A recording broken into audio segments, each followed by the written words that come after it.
Hello and welcome to my YouTube video series asking the big question, क्या mutual funds आपके लिए सही है? Let's dive right into it. आज हम बात करने वाले हैं एक बहुत ही खास चीज के बारे में, something that has inspired everyone from kings to the most common of the man. ये शाइनी है, वैल्यूएबल है, स्टेटस सिंबल है। We are talking about gold. But what is the best way to buy gold? Let's see. First in most popular way, physical gold खरीद लो। अब या तो आप गोल्ड ज्वेलरी खरीद सकते हो या आप गोल्ड कॉइन्स खरीद सकते हो। अब देखो, गोल्ड ज्वेलरी हम तब खरीदते हैं जब हमें उस ज्वेलरी की जरूरत पड़ती है। It is not the ideal way for investment. बात करें क्यों? क्योंकि पहले तो when you buy a piece of jewellery you always carry the risk of security. You will need a locker. Second thing, making charges.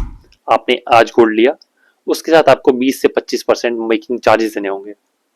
फिर आपका मन करेगा कुछ टाइम के बाद कि अगर आपको डिजाइन चेंज करवाना है तो मेकिंग चार्जेस फिर से देने होंगे।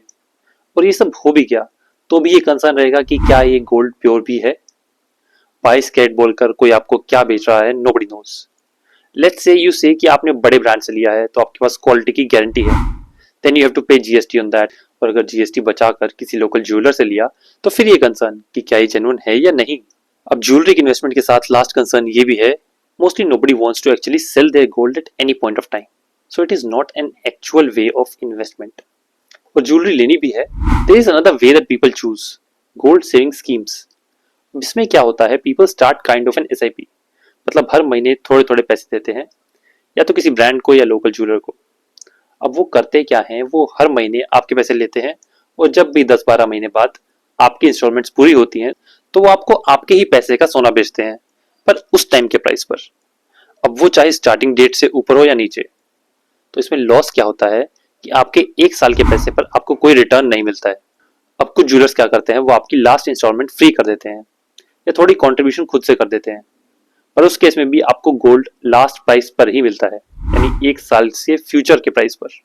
Moving on.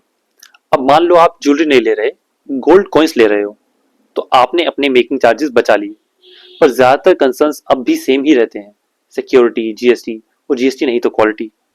तो नेक्स्ट स्टेप, अगर हम चले ईटीएफ की तरफ। ईटीएफ होते हैं एक्सचेंज ट्रेडेड फंड्स।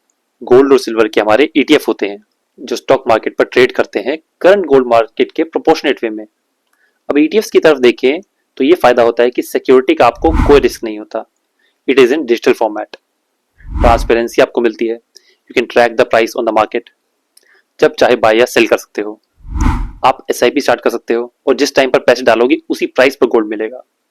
कुछ कॉन्स की तरफ देखें तो आपको डीमैट अकाउंट यूज करना होगा, फंड की मैनेजमेंट फीस देनी होगी। Now that you have all the information, I hope you will be able to make the right investment decision.